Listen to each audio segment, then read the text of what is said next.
Les choses sont bien faites. La Ligue 1, moins de 20 €. Nicolas Taverneau annonce le prix de la chaîne de la Ligue qui verra le jour donc le 15 août prochain, début du prochain championnat. Le directeur général de la LFP Média déclare ceci. Ce sera donc moins de 20 € par mois pour la Ligue 1. Le prix est-il capital pour la réussite de la chaîne de la Ligue? À cette question, deux chroniqueurs ne sont pas d'accord. Jingle, on y va. Et l'embrouille a commencé entre Pia et Nabil. Le prix est-il capital pour la réussite de la chaîne? Oui, a dit Pia. Non, nous dit Nabil. Pia, vous avez la main. Pourquoi c'est capital? On vous écoute. Je pense qu'on ne peut pas du tout dire qu'une chaîne réussit son coup si elle n'a pas beaucoup d'abonnés. Et je pense que les grands oubliés de tous les projets de télé qu'il y a eu autour du foot ces dernières années, c'était clairement les abonnés, les amoureux du football, qui ont payé des produits qui n'étaient pas assez bien, notamment la saison dernière, et qui était surtout beaucoup trop cher. Donc pour moi, c'est une évidence que l'abonné doit être remis au centre, parce que c'est le client, c'est quand même un truc de fou que le client soit considéré en dernier dans la chaîne. Donc bien sûr que le prix doit être abordable, doit être accessible, doit donner envie de s'abonner pour que ce soit le début de la réussite.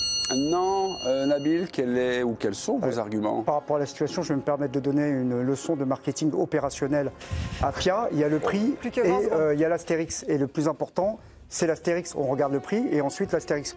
90% du produit, ça ne fait pas 100% de satisfaction. Les 10% restants, c'est un autre opérateur. Donc le client, encore une fois, il va devoir avoir plusieurs télécommandes et une fois sur deux, ça sera le Paris Saint-Germain ou l'OM. Donc tu devras prendre 2 abonnements. Toi qui suis de très près le Paris Saint-Germain, je suis sûr que tu vas être très contente. C'est comme quand tu vas acheter une voiture, par exemple, tu es attiré par le prix, tu te rends compte qu'il n'y a pas toutes les options. Le prix, il est toujours important, mais il est moins capital. CQFD ou froidement. Ah non, tu viens de démontrer que c'était capital, justement. Merci mes amis. C'est la première fois que vous parlez de droit télé. Là, vous en remettez pas, mon petit Nabil. Du calme quand même. Il y avait des notes quand même. Le président a la parole. Vous allez sur le compte X de l'équipe du soir. Est-ce que c'est Pia ou est-ce que c'est Nabil qui remporte le truc? Directement un carton pour l'un des. Non, d'accord. Vous tripotez les cartons. Mais c'est vrai que c'est stressant, on te voit avec le carton. C'est vrai? Ça fait peur. T'as l'air vachement tendu, mais Bon, vous avez envie de faire peur à qui? À Nabil ou à Pia? Non, mais je vais donner le point à Pia quand même si bien sûr que ce que dit Nabil compte, mais on sait qu'à minima, dans 1 an, il y aura tous les matchs. Peut-être que ça peut se régler avant si Bein lâche son match. Je crois que la chose la plus importante, c'est quand même que la rencontre du dimanche soir à 21 h soit vraiment dans l'abonnement où il y a le plus de rencontres. Et voilà, donc du coup, le prix est capital, même si je ne suis pas sûr que ça suffira, parce que je pense qu'on part de très très loin, que beaucoup de gens en France ont découvert, pour ceux qui ne le connaissaient pas, l'IPTV, et que ce sera difficile de les faire revenir en arrière, parce que l'IPTV aujourd'hui, donc c'est illégal, hein, mais c'est 45 € par an, et vous avez absolument tout. Pas que le foot, vous avez tout. Le cinéma. Cinéma, les séries. Le pay-per-view. Tout. Ouais. Donc, mais pas avec le même confort d'utilisateur. Enfin, moi, j'ai les deux. Hein. Je suis abonné et en même temps, j'ai l'IPTV. Non, mais parce que justement, parfois, c'est parce que, par exemple, pour les replays, quand tu aimes le foot et que tu veux voir un match en replay, l'IPTV, c'est vraiment pas pratique. Et il y a quand même un confort, tu as des habitudes, c'est plus facile d'accessibilité sur ta télécommande, tu reconnais, enfin, c'est plus joli aussi. Il y a quand même des trucs qui font que moi, je continuerai à m'abonner, par exemple. Le prix est capital. J'en veux pour preuve que l'avant-dernier diffuseur, Prime Video, c'était 20 € par mois. C'était 5 pour arriver sur le bouquet Amazon et puis 15 pour la Ligue 1. Ça a duré 3 ans, enfin ça a duré le temps que ça a duré. Pas plus marché que ça. Le prix est-il si capital? Oui. Il y avait quand même plus d'abonnés Amazon que d'abonnés d'Azon la saison dernière. Ouais, mais oui, mais là on a touché le fond. Là. Non, mais donc ça veut dire que le prix... et d'Azon, ils étaient à 40 balles. Donc, je pense que quand même, entre Amazon, effectivement, qui avait une force de frappe et qui avait déjà des abonnés Prime via... à qui il fallait payer 12 € par mois en plus pour avoir la Ligue 1. Et là, on est passé à 40. Je pense qu'à un moment donné, les gens ne peuvent plus payer aussi.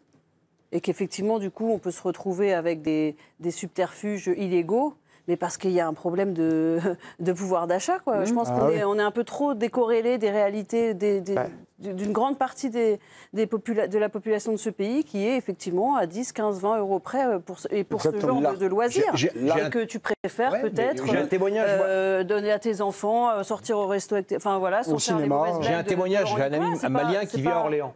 Orléans. Le Bali jouait à Orléans en amical la semaine dernière. Ouais. Je l'appelle, pour moi, il était évident qu'il allait voir le Bali jouer. Et ben, il m'a dit, c'était 35 € je crois le billet, ou 40 € le billet. Merci, dit, au revoir. Pas possible. Famille, pas possible. l'argument- Alors, 40 €, hein, ce qui j'imagine que pour les personnes qui sont ici, ça paraît être, pour voir un match de son équipe nationale, une somme pas délirante. Ben, c'est ça, mais c'est ça la réalité de la vie française. L'argument de Nabil Djellit, il cite les grands auteurs. Il a cité Nicolas Taverneau, qui a annoncé hier sur RMC que donc, la chaîne 100% Ligue 1 allait diffuser, pour l'instant, au moment où il parlait, 90% de la Ligue 1. Je ne garantis pas que la saison prochaine, il y aura 9 matchs sur la chaîne de la Ligue 1. Par contre, l'année 2, il y aura 9 matchs. En clair, donc beIN n'a pas encore accepté de lâcher son lot, le match de 21h. Bah oui. Et c'est vrai que vous avez eu raison, parce que le match de 21h, une fois sur deux... Le match de samedi 17h. Non. Samedi 21h. 21h. Samedi 21h. Samedi 17h. On me dit samedi 17h. Pardon, samedi 17h. Ouais, samedi 17h. Bon, samedi 17h. Après, ils peuvent changer aussi les dates. C'est soit le Paris Saint-Germain. C'est bien ce que je pensais. C'est souvent soit le Paris Saint-Germain, soit l'Olympique de Marseille. Et ça, pour. Bah oui, de toute façon, ça revient au même. Non, mais déjà, l'année Mais par exemple, Pierre, il faudra voir la programmation. Mais restons dans le réel. C'est eux quand même. Là, c'est quand même historique. C'est-à-dire qu'on se retrouverait avec la Ligue, donc qui décide des jours de match, qui serait aussi diffuseur de ces matchs et de sa chaîne. Donc ils feront bien ce qu'ils voudront au niveau de la programmation aussi, même si beIN a des choix. beIN a des choix. beIN a un contrat, Oui, il va oui. falloir le respecter. Et beIN, De Taverneau hier, lâcher a le rappelé, contrat. je l'ai dit hier soir, mais les 80 millions que donne beIN Sport, quand même, C'est pas négligeable. c'est 300 000 à 400 000 abonnés. Donc c'est une somme, donc il faut respecter quand même ceux qui ont des contrats. Bien sûr. Je vais reciter l'une de vos lectures hier, puisque vous en avez fait part. Bertrand May, l'ancien directeur, enfin le patron de Canal, de PDG. Canal+, faisait une simulation, c'était ce week-end dans les colonnes de l'équipe. Donc la chaîne de la Ligue pourrait attirer un potentiel de 2 millions d'abonnés maximum au tarif de 15 € par mois. Donc il fait les comptes après. Au mieux, ça représente donc 200 millions, ce qui conduit à un revenu net, après impôts, choses comme ça, les frais de production, à 150 millions d'euros. On va donner la parole à un acteur, il s'appelle Bernard Serin, c'est le président donc de Metz depuis des années. Il découvre un nouveau métier, c'est faire un budget sans droit télé. Écoutez. C'est-à-dire qu'il y a une incertitude pratiquement totale sur le montant des droits télé et qu'on peut dire que c'est presque rien. Et donc il n'y a pas de droits télé, sauf pour ceux qui sont dans les 7 premiers là et qui participent à la Champions League ou à l'Europa League ou à la Ligue Conférence. Bon. Alors que les autres qui ne participent pas aux compétitions européennes, c'est zéro. Ça veut dire que c'est un championnat qui est revenu 30 ans à l'arrière, uniquement pour les 11 clubs qui ne sont pas concernés par les compétitions européennes. Donc c'est un championnat à 7 et un autre championnat à 11. Ouais. Quand on parle de droit télé, on parle souvent du produit, de la réalisation et tout ça. Mais quand on parle du produit, c'est du produit aussi de base, c'est la qualité de jeu. Bien sûr. Alors comment on va faire, comment ils vont faire nos présidents, avec pas grand-chose ou beaucoup moins, pour faire, on va dire, aussi bien développer, finalement aussi de s'abonner, c'est un achat Pour plaisir, donner envie c'est aux un achat personnes. quelque chose qui dit, Même bah, venir tiens, au c'est mon stade, feuilleton, les équipes jouent pas mal, je vais m'abonner. On fustige la FIFA, on fustige l'UEFA, souvent à juste titre. Mais les clubs français, la France en tout cas, c'est pas mieux. Et ce qui se passe, il a raison de le souligner, et on n'en parle pas assez, c'est qu'il y a vraiment un mépris total pour les petits clubs. Et il s'est passé en un an ou deux des nouveautés au niveau de la répartition des droits télé et en Coupe d'Europe, ça devient monumental parce que en Ligue des Champions, par exemple, tu gagnes énormément d'argent. Et 50 millions pour Brest, là, cette année, là, et c'est notamment. une catastrophe absolue. Et ça, c'est le vrai bilan de la Brune. C'est le vrai bilan du mandat Mais ça Labrune. lui va très bien, je pense. Pardon ? Ça lui va très bien. Oui, en tout cas, c'est la politique qu'il a menée. Et moi, ce qui est hallucinant Ah, mais là, pour les abonnés, ça veut dire que là, il y a 11 clubs Mais en conséquence, qui n'ont rien ou pas grand-chose et tout ça. Et donc, pour le faire niveau va tourner, forcément. pour recruter- Il y aura peut-être 2 événements. Bon, les niveaux vont forcément se dégrader. Dans un premier temps, c'est à peu près évident, puisque les joueurs les plus bankable vont partir. Ouais. Et alors, par contre, ça peut être aussi, espérons-le, amener les clubs à mieux travailler. Un championnat, tous les ans, on loue les performances des clubs portugais ou néerlandais. Ils n'ont pas de droit télé à notre niveau. Sauf que c'est des championnats, et on l'oublie, à 3 vitesses. C'est 3 divisions dans la même division. C'est ce Pour qu'on le va faire. Portugal et C'est vrai. les Pays-Bas. C'est ce qu'on va faire. Donc voilà quoi. Mais qu'un club comme Marseille, moi ce qui me hallucine sur la séquence qu'on vient de vivre, qui depuis 3 ans, c'est-à-dire qu'un club comme Marseille ait accepté ce qui s'est passé dans la répartition de l'argent du football français, c'est hallucinant.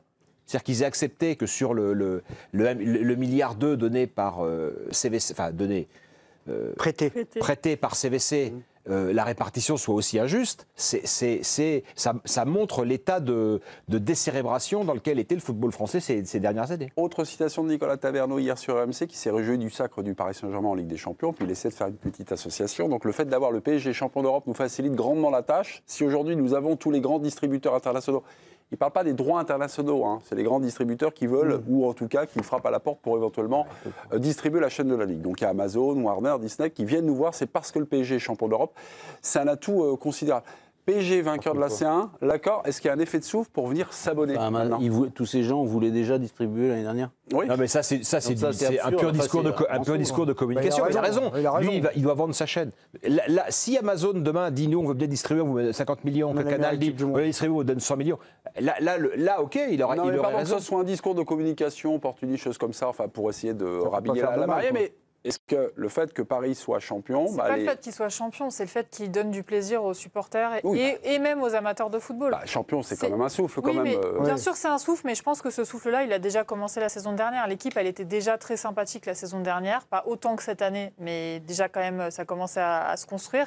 Et là, tout au long de cette saison, il y a eu une dramaturgie aussi. Il y a eu le début compliqué en Ligue des Champions qui a fait que petit à petit, les gens se sont accrochés à l'équipe. Donc maintenant, c'est clairement la cerise sur le gâteau totale d'avoir cette victoire en Ligue des Champions, mais déjà avant, le Paris Saint-Germain, celui-là en tout cas. Et donc ils s'abonneront à Canal+. Ils s'abonneront donc à Canal+ pour regarder la Ligue des Champions, plus qu'à la nouvelle chaîne de la Ligue pour les voir étrier. Il y a deux effets PSG. Il y a incontestablement un effet plaisir à regarder cette équipe jouer, le niveau et l'envie de s'abonner pour ça. Mais le problème, c'est qu'il y a aussi le fait que ça tue la compétition. Que, comme il y a zéro suspense, le PSG mais ça, c'est pas de la faute détourne aussi les gens. Mais c'est pas un problème de faute ou pas faute. Et moi, j'ai été surpris ce matin dans le sondage que publie l'équipe, là, c'est ce matin où je l'ai lu sur le site internet aujourd'hui en tous les cas. Ouais. Mais je trouve que le pourcentage finalement de Français dans leur globalité qui sont heureux de la victoire du Paris Saint-Germain, elle est faible. 43%. Par rapport à ce que devrait générer une équipe comme ça en ce moment. Moi, je trouvais que c'était... et je me dis, il y a quand même un décalage très très fort. Ah, on est 12 ou on est 12%? Le prix est-il capital pour la réussite de la Ligue 1? 88% contre 12%. Mais il n'y a pas d'astérisque, il manque l'astérisque. C'était mal expliqué. Alors, je vais vous dire un truc. la prochaine fois. J'avais une idée fixe et je ne vais pas rester dessus.